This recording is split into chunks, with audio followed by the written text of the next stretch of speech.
and now comes with omega-3 and 6.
Malindi and other stories that we have for you tonight. Today is 25th July 2019. Welcome to PTV broadcast. I am Samuel Ujwang. And I'm Nancy Kihuga, sitting in for Charlene Ombugu.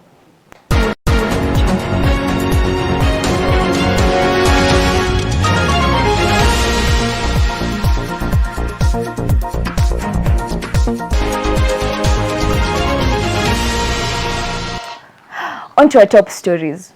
The private providers in Malindi Sub-County, Kilifi County, wants the Ministry of Interior Coordination to immediately roll out the training and arming of private security guards all over the county. The players termed the move by the President Uhuru Kenyatta to sign the bill that set the stage of the same this month as a move on the right track. Wendy Atina has got more details. Security today has become a global challenge. The Ministry of Interior and Coordination of Government to immediately roll out the training and arming of private security guards all over the country, as they term the move by President Uhuru Kenyatta to sign the bill that sets the stage of the same this month. As a move on the right track will boost security in the country to give the guards arrest prosecution powers, which players say will lessen the burden on the police. Patrick Karisa, who runs Comfort Security Services, said the training and arming security guards will help in combating crimes and also create more job opportunities. Security today has become a global challenge. The act of terrorism today cannot be left to the Kenya Police Service only. Paid better as per their qualifications. North Coast region has in the recent past been on the receiving end from terror-related security issues. The chairman of Malindi Interpeace Sacco Company Security Services, that is based on Malindi bus stage, Hosea Chome, said the training and arming security guards was a well-thought idea since it will help the police crack down on criminals. Nataka sote tulete on board kwa sababu kuna wale wengine pengine hawajakuwa. He also called on equipping security guards with bomb detectors to help screen people and especially in public service vehicles. He also called on equipping security guards with bomb detectors to help screen people and especially in public service vehicles. Wendy Ateno reporting for PTV, Kilifi County. Imagine this. The county government of Kiambu gathers 50 million Kenya shillings each month as garbage fee for the residents of Waitevye. Yet there are tons of trash everywhere because of lack of dumping site. The resident earlier today demonstrated and gave the governor of Fernand Waititu 1 week to work on it. Over 230 million tons of trash is produced each year, with less than 20% of that waste is recycled. In Kiambu County, residents of Waitevye in Juja have protested against Kiambu's county failure to collect the garbage which has been piling up for some years now. This comes barely months after the Kiambu County Executive Member for Environment, Ms. Esther Njuguna, warned Kiambu County residents against dumping litters carelessly, that they are risk of being charged a fine not less than 150,000 Kenya shillings. The fuming residents said despite of paying huge revenues collected by the county government, they still don't have a dumping site. The residents gave the governor, Ferdinand Waititu, a 1-week ultimatum to clear the garbage, failure to which they will lobby the businesses community to boycott paying taxes. Waitithe has a population of over 100,000 people who live there and work there. The county government has been collecting 500 shillings. Each month, they pay around 500 Kenya shillings. By the end of it all, the county government gathers around 50 million Kenya shillings. With 50 million, there is no dumping site. With 50 million, the garbage is not collected. For PTV, I'm Nancy Kihuga, Kiambu County. I really don't get why the people of Waitithe in Juja have to pay 500 monthly, yet nothing has been done for decades. I think the government of Kiambu County should do something about the garbage. We are taking a short commercial break, but we'll be back with more stories.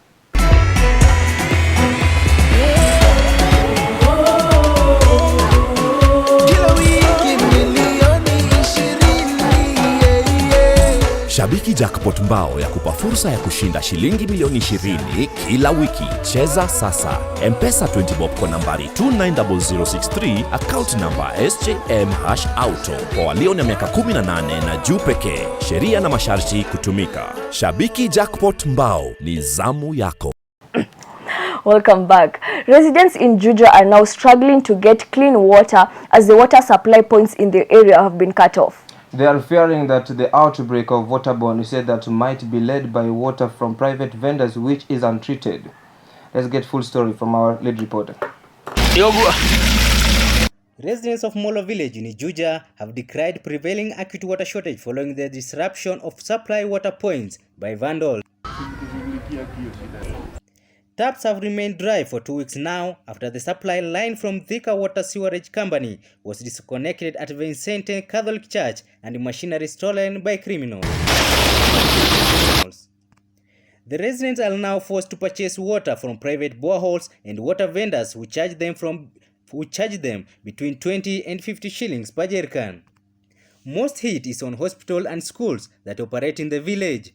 Residents are now calling for prompt intervention by relevant authority to avert hygienic crisis that could arise as a result of lack of water. Led by Helen Duta, the residents fear the sustained water shortage could result to emergence of waterborne diseases as the water they purchase from private vendors is in most cases untreated. Julius Mashere, the MCA, said that increased population in the ward has resulted to the crisis. James Mnjuga, PTV.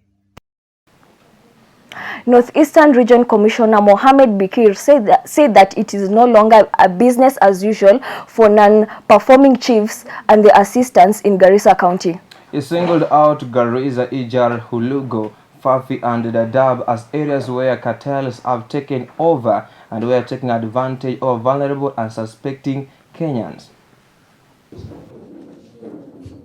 Northeastern Regional Commissioner Mohammed Birwik said that it will no longer be a business as usual for non-performing chiefs and their assistants in Garissa County.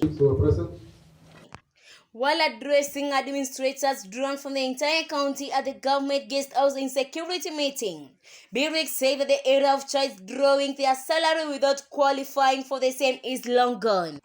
Birwik said that the chief being an integral part in matters of security and be on forefront in riding out all illegal activities within the area, that including alliance, contraband goods, sympathizers of Al-Shabaab and even Al-Shabaab themselves. I want you to be very vigilant throughout so that possibly we continue to thrash out some of the few incidences, of course, that are remaining in Garissa County. We want chiefs and assistant chiefs to be thoroughly vigilant within their areas of jurisdiction so that this county is more safe, this county is more secure, and this county is able to develop alongside with the counties of the rest part of the country. Birik also said that there were a lot of cartels involved in illegal issuance of identification cards, birth certificates, permit movement for refugees, among other illicit business. He singled out Garissa, Ijara, Holuho, Fafila, Jera, and Dadahab as areas where cartels have literally taken and were taking advantage of vulnerable and unsuspecting Kenyans to flee from the money. On the issue of identification cards, Birik noted that with the concern of increasing number of elderly people, some as old as 70 years, who are seeking identification cards for the first time. Reporting for PTV, my name is Faith Denya, Garissa County. The President Delivery Unit and the security team in Narok County have declared that the Ewasonyiro Tannery and Leather Factory is complete and ready for commissioning. According to the President Delivery Unit, the head of the state will soon visit the region to commission the project and open doors for trade. Elizabeth Katumbi has got more details. The Presidential Delivery Unit and the security team in Narok County have declared that the Ewasonyiro Tannery and Leather Factory is complete and ready for commissioning. According to the Presidential Delivery Unit, the head of state will soon visit the region to commission the project and open doors for trade. Speaking after touring the tannery, the Senior Director PDU, Trufos Awar, said the Presidential Delivery Unit is satisfied with the work that has been done. Very happy with what we have seen today. Our task today was to come and verify the implementation of this tannery, and as a team, together with the county team and the security team, we are very happy with what we have seen.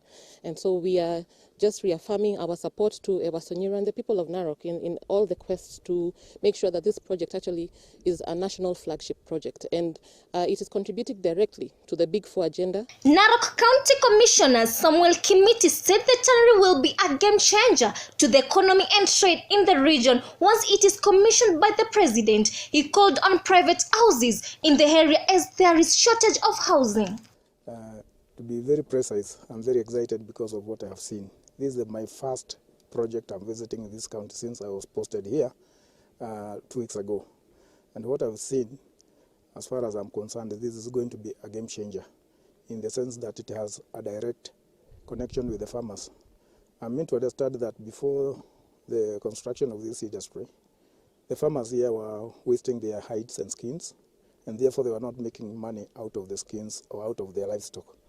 With this factory coming to accomplishment, the farmers are going to get a direct benefit from the animals because they are now going to get a market for their hides and skin.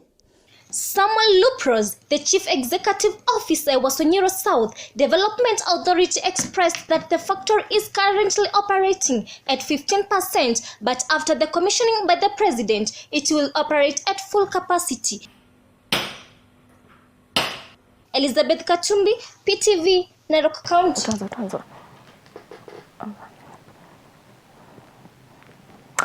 That's a good thing that the government is doing right there in Narok. At least we're seeing some improvements in the sector of tannery, and that is Narok. What is happening in your country, if you can tell us? In our county, we have a very good project that our governor will be bringing soon in Homa Bay County. That has been the song. This is a very good project that will boost the Kenya's economy. Okay, we are going for a short commercial break, but when we'll be right back, we have this segment of The Untold by Mark Kimondo, so stay tuned. The tastiest blue band now comes with omega-3 and 6.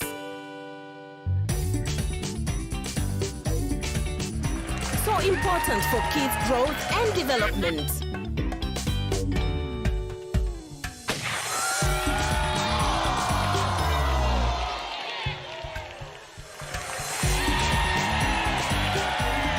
You can tell they're from Bloomberg home. Give your kids the omega-3 and 6 they need. Now available at selected outlets.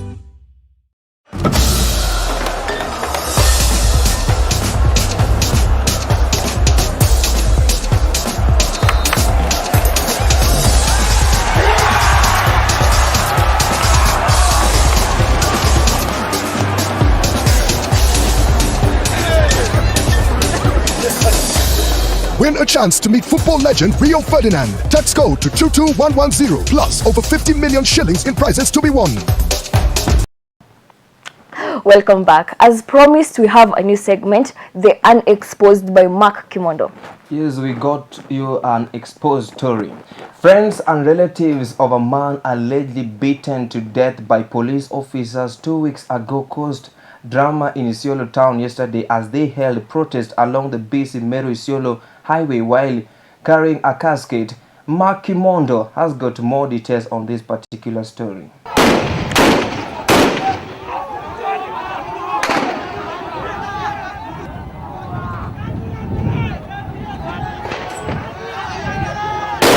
According to the latest reports by Amnesty International, police are perceived to be the greatest human rights violators. Majority of Kenyans also believe that the biggest risk of their lives is unlawful police killings and harassment.